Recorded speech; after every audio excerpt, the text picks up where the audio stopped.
Welcome back. It is part, what, 3? 4? I don't remember now. Of the 3812.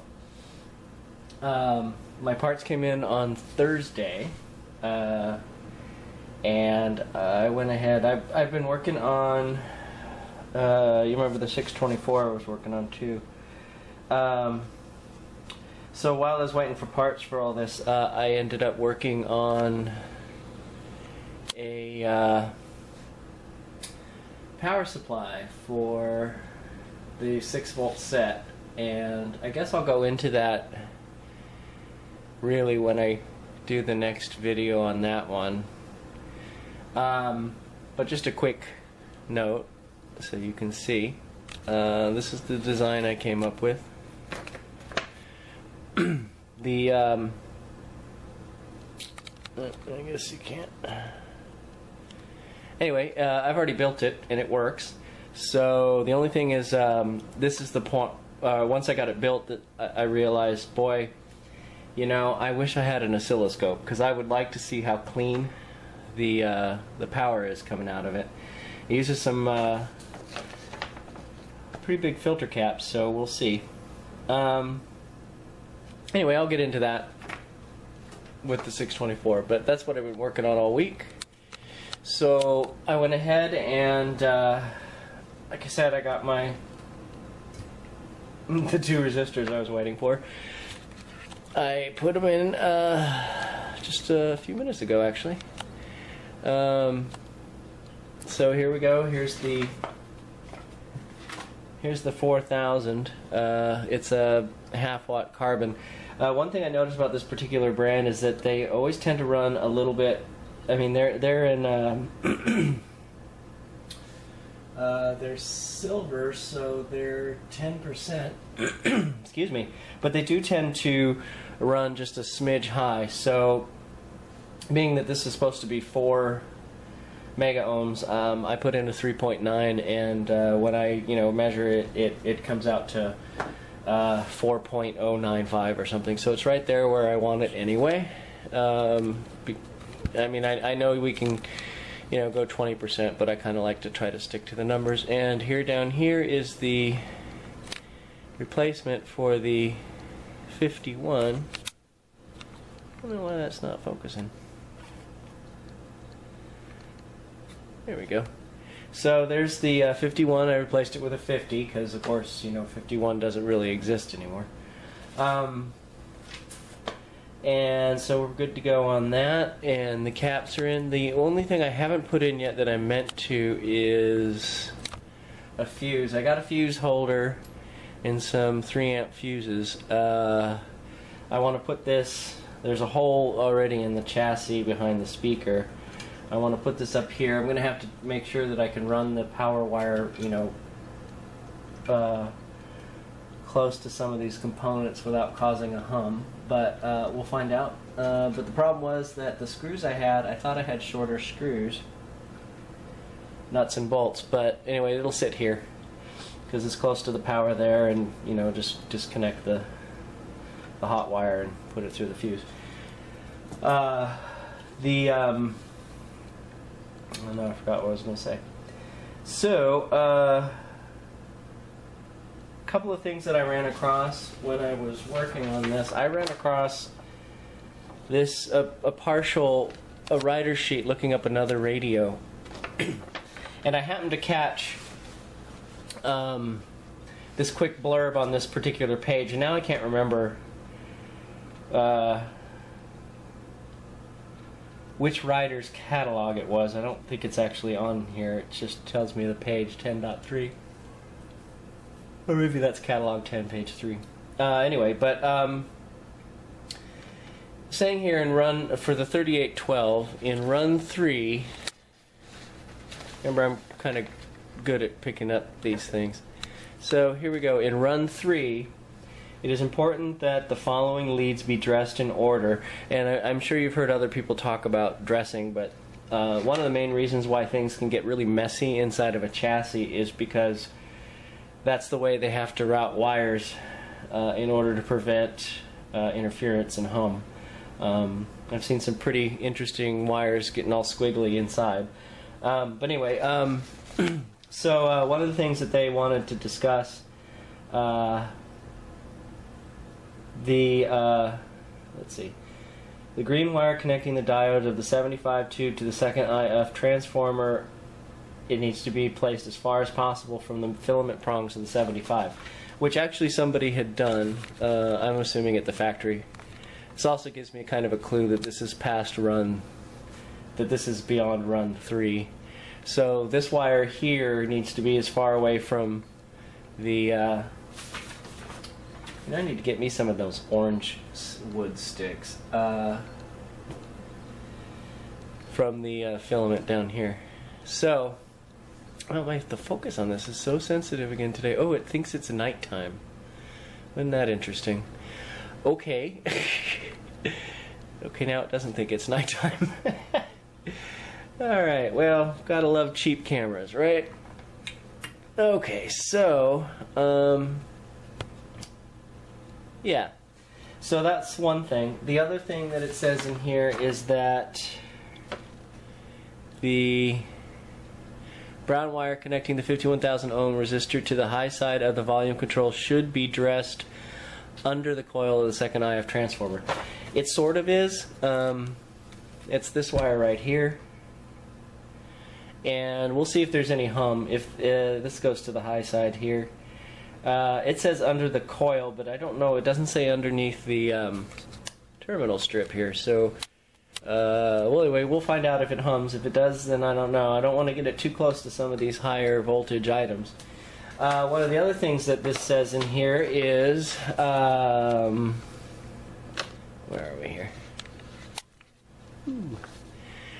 Let's see, the grid lead of 75 tube should be dressed towards the back of the receiver and between the tube and the shield.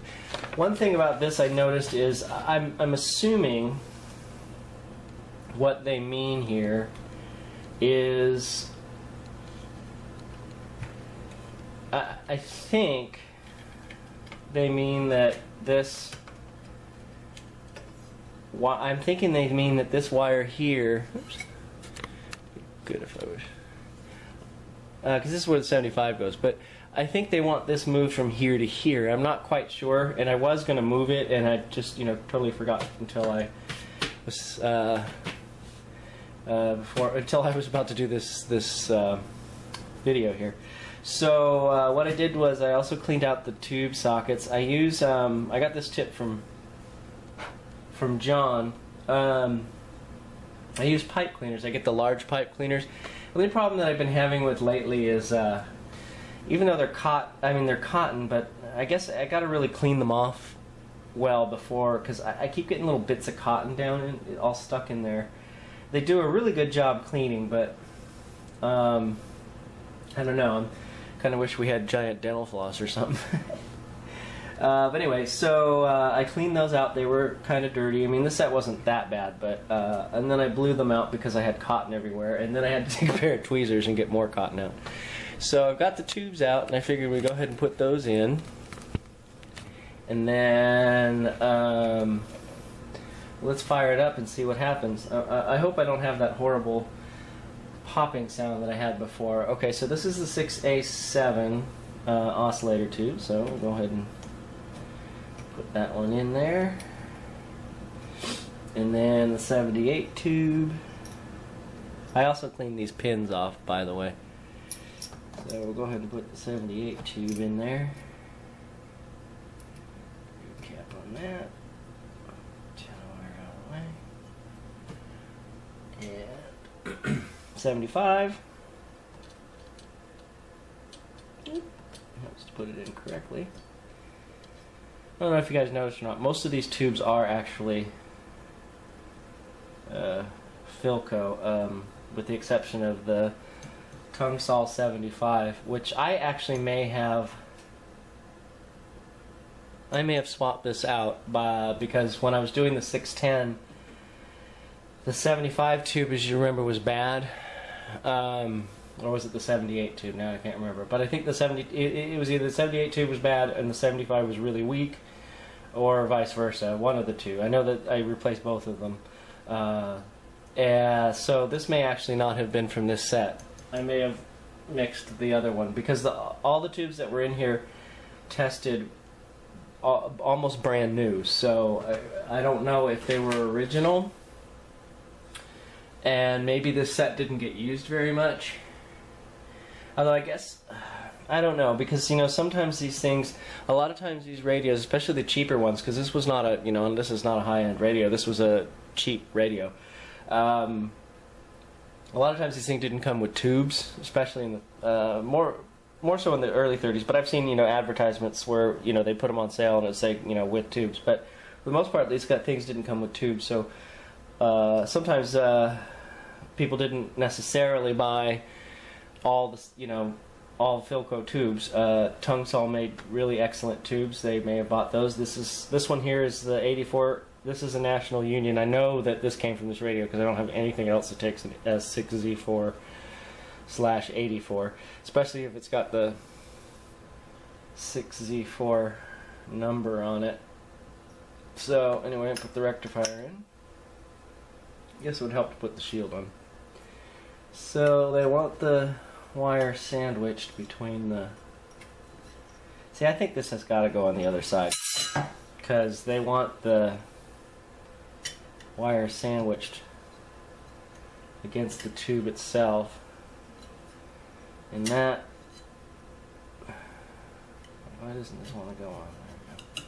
I know it was a tight fit. That's what makes me think that maybe that's the way they wanted it. But anyway, so that's that, and then, oh yeah, I almost lost the screw. Just keep mind of your screws. They're not that easy to replace. So I guess finger tight's good on that one. The rectifier is in, and here comes the 41 tube, which is also a philco. Alright. Okay, so I am going to pause this for just a minute. I have to run off and do something for a minute, so I will be back in a second. Okay, I'm back. So let's go ahead and fire this up. I went ahead and connected up the alligator clips here to the electrolytic, the main electrolytic, the big one, the what is it, a 12? Yeah, 12, which also actually coincidentally attaches to the cathode of the rectifier. I learned that trick from, oh, and the other end is on ground. I learned that trick from Rick McWhorter, just so we can, I guess, watch the voltage, and I mean, I'll be watching the current as well. I guess I should pull that back some so you can see. Alright, so if anything goes awry, I can just reach over and turn the switch off. Just kind of dawned on me that normally I don't do this on the camera, it would be off to the side and I have more reach, but okay, fine, I won't lie. I already turned it on to make sure nothing blew up because I didn't want it to blow up on camera. But anyway, I didn't bring it up to full voltage. I just made sure that everything was working and nothing went all cockeyed. Anyway, so I'm going to go ahead and I guess I'll turn the Variac down here and I'm going to power it up and let's watch the meters. Alright, we're at well, basically we're at 0 volts. I guess there's a few volts because I'm watching the voltage go up. So let's go ahead and bring this on up to 25 volts. I also have the, oh, I guess it would help to turn the radio on. I have the volume all the way up and I have it set right there in the middle of the dial. I'm not really expecting a whole lot to happen, or to get a whole lot. I'm sure I've said this 100 times. I'm in a stucco building, so it's radio signal wasteland here. I can already see the dial lamp is actually starting to glow, even at 25 volts. So let's go ahead and bring this up. I'm watching the amps go up. So we're up to 50 now. Interestingly, I wonder if something fell off because I'm still in the millivolt range. Hold on there. Well, I'm still connected. I think. Yeah. Oh, there it goes. I guess the rectifier just didn't have very much voltage. So there it's popping up there. I'm at 6-7 volts. So let me see if, let me bring it up to 75 volts here. Alright, well now I definitely have dial amp. Oh, I hear radio.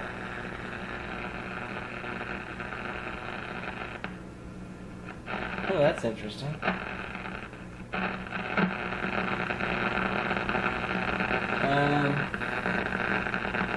I do have tubes blowing. I don't have volume. Huh. I don't remember this being a problem before. I wonder if I did something wrong.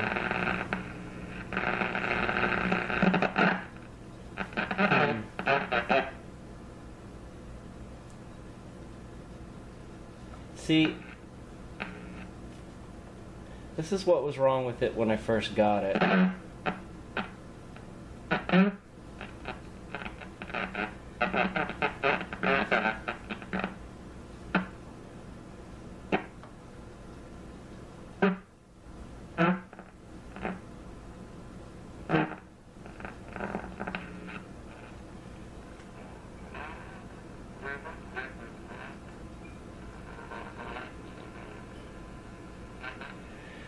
Alright, well I got 295 volts there, so that's where it should be actually.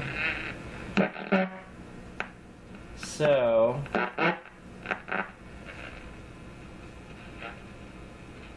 yeah, so I still got problems with this even after, so I guess whoever, well, except for that dead resistor.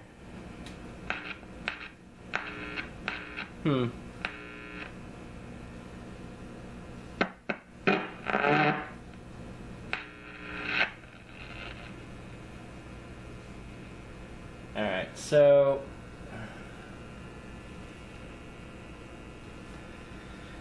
well, hell, I was kind of hoping that it would work. Alright, well, definitely need to investigate what's wrong with the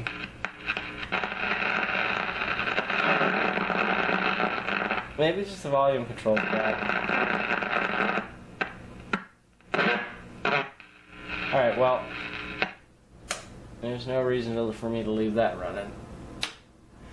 Okay, so now the fun part begins. I gotta figure out what's wrong. I guess I'll check the volume control since that's obviously suspect. What is the volume control on here? Oh, it's all the way over here now. Okay, so well, it's a half meg volume control. Surprise, surprise, I happen to have that one from the 610. Although I didn't suspect I would be using it in this, but so well, shoot, I don't know if I could. Alright, well, I guess we'll be testing the volume control. I don't know, I don't know if there's a bunch of crap connected to it, so let me see if what happens when it's unplugged.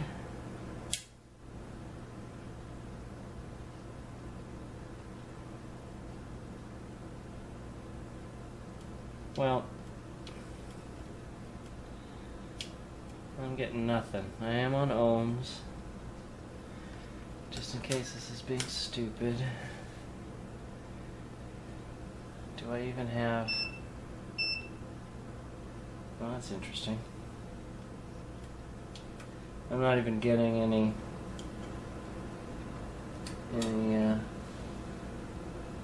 anything. Let's take a look here. So,